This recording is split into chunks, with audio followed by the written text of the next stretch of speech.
Praise lord. ఎలా ఉన్నారు? దేవుని శక్తి కలిగిన నామములో మీరందరూ బాగున్నారని, క్షేమంగా ఉన్నారనుకుంటున్నాను. లేఖన భాగాలు తెరిచి ఈరోజు కూడా దేవుని వాక్యాన్ని ధ్యానం చేద్దాము. శ్రద్ధగా ప్రభు మాటలు విందాం. ద్వితీయోపదేశకాండము 26వ అధ్యాయము 19వ వచనము. సమస్త జనుల కంటే నీకు కీర్తి, ఘనత, పేరు కలుగునట్లుగా నిన్ను హెచ్చించదను. Praise lord. మన జీవితాల్లో, మన బ్రతుకుల్లో మనము ఆశీర్వదించబడాలని మనందరికీ ఆశ ఉంటుంది. దీవెన పొందుకోవాలి, కృప పొందుకోవాలి, ఈ శ్రమలు పోవాలి, ఈ కష్టభరితమైన సమయం పోవాలి, ఈ బాధల నుంచి నాకు విడుదల కలగాలని ఎంతగానో మనం ఎదురు చూస్తూ ఉంటాం.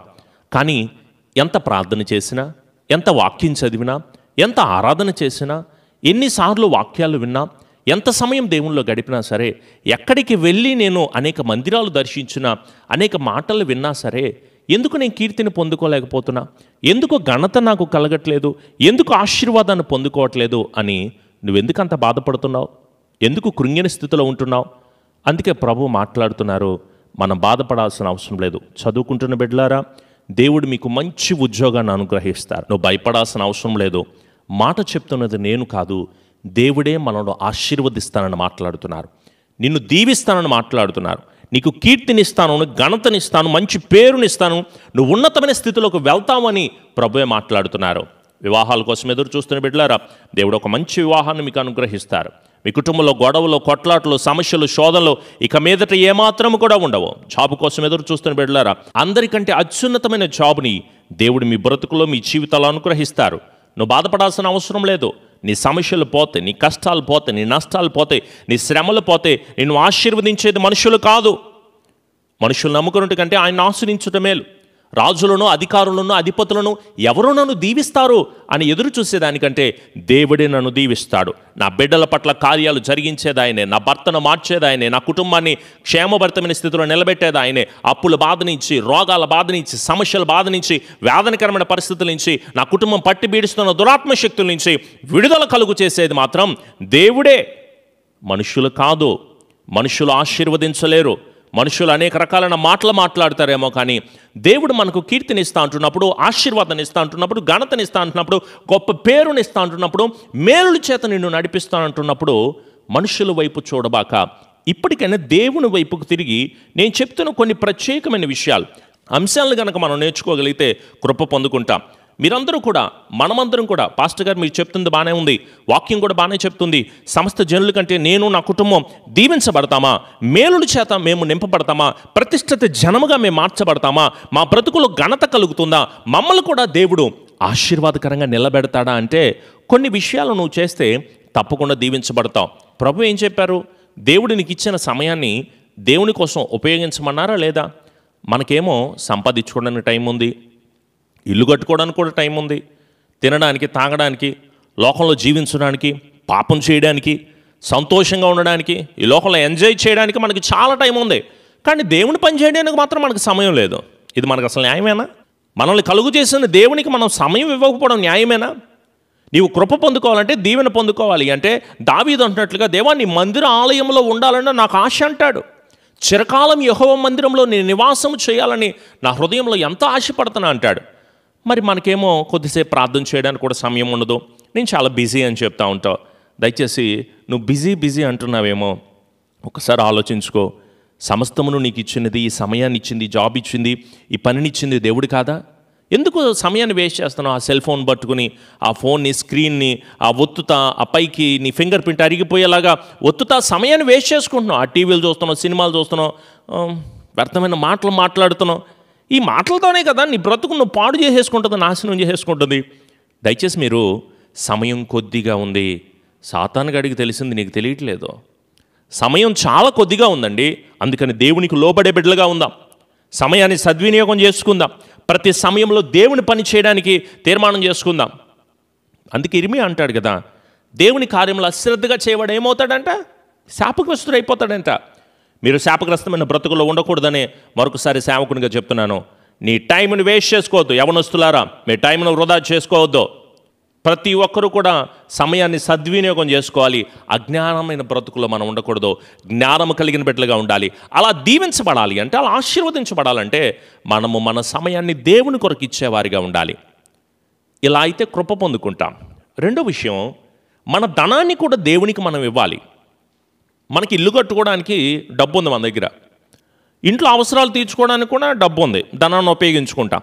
మన పిల్లల చదువుకి, మీ వ్యక్తిగత అవసరాలకి, మీ అప్పుల బాధలు తీర్చుకోవడానికి, మీ సమస్యలు పోవడానికి, మీ సంపాదనలో, మీ రాబడిలో ప్రతి దాంట్లో కూడా అనేక రకాలుగా ఉపయోగిస్తారు. కానీ నువ్వేం చేస్తావంటే దేవునికి అర్పణ అర్పించడానికి, దేవుని పరిచర్యకు సహకరించడానికి, దేవుని మందిరాలు కట్టడానికి, దేవుని పని చేయడానికి, దేవుడు మనకిచ్చిన సొమ్ములో దేవునికి మన ధనాన్ని ఉపయోగించడం కూడా మనం వేస్ట్ చేస్తున్నాం. ఆ ధనాన్ని కూడా మనం దొంగిలించే వారిగా ఉంటున్నాం.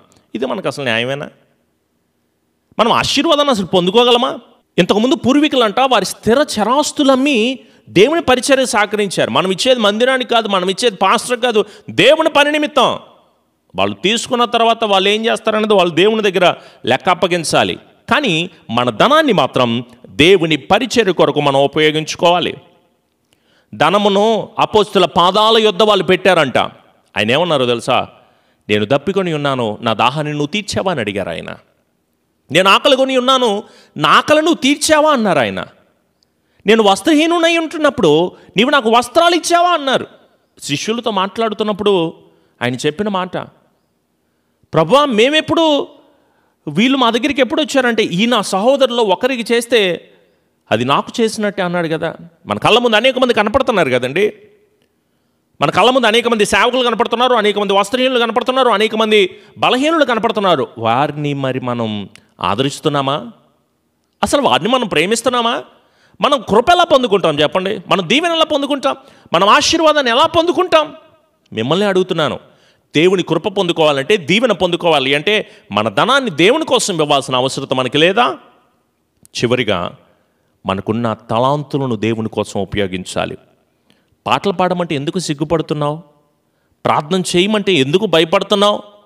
పరిచర్య చేయమంటే ఎందుకు సోమర్తనంతో ఏ పని చేయకుండా ఉంటున్నావు? సువార్త చెప్పంటే చెప్పరు, ఏదన్నంటే సిగ్గు అంటారు. వాక్యాన్ని బోధించనంటే బోధించరు, ఎందుకంటే స్వార్థం అంటారు. సాక్ష్యం చెప్పంటే కూడా చెప్పరు, ఎందుకంటే భయం అంటారు. దేవుని బిడ్డలారా, మీరు ఎలా కృప పొందుకుంటారండి? మీ జీవితాల్లో ఎలా ఆశీర్వాదాన్ని పొందుకుంటారు? ఎలా ఉన్నతమైన కృపను మీ జీవితాల్లో మీరు పొందుకుంటారు? దయచేసి మీరు దీవించబడాలి, మీరు ఆశీర్వదించబడాలి, మేలుల చేత నింపబడాలి, మీ బ్రతుకు ఇంకా ఇంకా దీవెనకరంగా మార్చబడాలి. మీ బ్రతుకులో ఖ్యాతిని, పేరుని, ఆశీర్వాదాన్ని, నా దేవుడు నా పట్ల గొప్ప కార్యం చేశాడని సమాజం అంతటి ముందు నీవు సాక్షిగా నిలబడాలి. ఈ మాటలు జ్ఞాపకం ఉంచుకో. దేవుడు నిన్ను దీవిస్తున్నాడు, దాన్ని రిసీవ్ చేసుకో. నీ ధనాన్ని దేవుని కోసం ఉపయోగించు, నీ సమయాన్ని దేవుని కోసం ఉపయోగించు, నీ తలాంతులను దేవుని కోసం ఉపయోగించు. ఎప్పుడైతే ఆయన నీతిని, రాజ్యమును మొట్టమొదటిగా మనం వెతుకుతామో అప్పుడు మనకు కావలసిన అన్నింటినీ కూడా దేవుడు మనకు సమకూరుస్తాడు కదా. మనకేం కావాలో తెలియదు ఆయనకి? మనకేం అనుగ్రహించాలో, నాకు, నీకు, మనకు ఏమి ఇవ్వాలో ఆయనకి తెలీదా? సమస్తమును ఎరిగిన దేవాది దేవునికి మహిమ కలుగునుగాక. వీలైతే రేపు మాట్లాడుకుందాం. తలలు వంచండి, ప్రేరాయిల్స్ తీసుకోండి, నాతో పాటు కలిసి ప్రార్థన చేయండి. కృప కలిగిన దేవా, నీ బిడ్డలతో మీరుండి మాట్లాడినందుకు వందనాలు ప్రభువా. దేవా, ఉన్నతమైన కృపనిస్తానని, సమస్త జనుల కంటే ఆశీర్వదిస్తానని, కీర్తిని, ఘనతను, పేరును, కృపలను, మేలుల చేత మమ్ములను నింపుతానని మాట్లాడుతున్నావయ్యా. దేవాన్ని బిడ్డలు ఎదురు చూస్తూ ఉండగా బిడ్డలకి మంచి కృపను మీరు అనుగ్రహించండి. మేలుల చేత నీ బిడ్డలను మీరు నింపండి. సమాధానము చేత, ఉన్నతమైన ఆశీర్వాదము చేత నీ బిడ్డలను బలపరచండి. దేవా, హాస్పిటల్లో పనిచేస్తున్న వాళ్ళు, గవర్నమెంట్ జాబ్ చేస్తున్న వాళ్ళు ప్రభువా, వ్యవసాయం చేస్తున్న వాళ్ళు, వ్యాపారము చేస్తున్న వాళ్ళు, డాక్టర్లుగా ఉంటున్న వాళ్ళు, టీచర్స్గా ఉంటున్న వాళ్ళని, స్టూడెంట్స్గా, సాఫ్ట్వేర్ జాబ్ చేస్తున్న వాళ్ళకి, చేతి పనులు చేస్తున్న వాళ్ళుగా, అలాగే పాస్టర్స్ని, చర్చెస్ని, విశ్వాసులను, దేవా అనేక మంది డిపార్ట్మెంట్లో పనిచేస్తున్న వాళ్ళందరికీ కూడా మేలులను, దీవులను, కృపలను బిడ్డలకు మీరు అనుగ్రహించండి. డ్రైవింగ్ చేస్తున్న ప్రతి ఒక్కరి చుట్టూ కూడా నీ కాపుదల కలుగు చేసి, స్థిరపరిచి, ఆదరించి కృప దయచేయండి ప్రభువా. దేవా, కామెంట్ రూపంలో ప్రార్థన అవసరతలు తెలియచేసిన వారి కుటుంబాలు మీరు దీవించండి. ప్రభుదాస్ గారు, హెప్సిబా గారు, జిఫ్రా జోసెఫ్ వారి కుటుంబాలు దీవించండి. లలిత, జాయ్ శ్రేష్ఠ, సంజీవమ్మ గారు, నవీన, సుదర్శన్ బిడ్డల కుటుంబాలు మీరు దీవించండి. జాకబ్ గారు, ప్రసన్న గారు, ఉషారాణి, ఆశరాణి, శామ్యుల్ పారు వారి వ్యాపారాలను మీరు దీవించండి, వారి కుటుంబాలను మీరు దీవించండి. అలాగే కామెంట్ రూపంలో తెలియజేస్తున్న ప్రతి ప్రార్థన అవసరతలు వారి కుటుంబాలు దీవెనకరంగా, మహిమకరంగా మార్చి కృప చూపమని, అలాగే ఈ మందిర నిర్మాణాల కొరకు సాకారుడిగా ఉంటున్న కుటుంబాలు మీరు దీవించండి.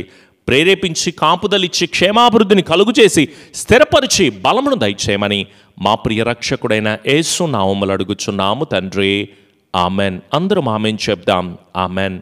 మన తండ్రి అయిన దీవెన, కుమారునికి కృప, పరిశుద్ధాత్మనికి అన్యోన్య సహవాసపు సన్నిధి ఎల్లకాలము దేవుని ఆత్మ బిడ్డలకు సకల పరిశుద్ధులకు తోడై ఉండి ఉన్నతమైన కృపను ప్రతి ఒక్కరికి దేవాది దేవుడే అనుగ్రహించబడునుగాక. ఆమెన్. ప్రతిరోజు ఉదయకాలం లైవ్ ఆరాధన వస్తుంది.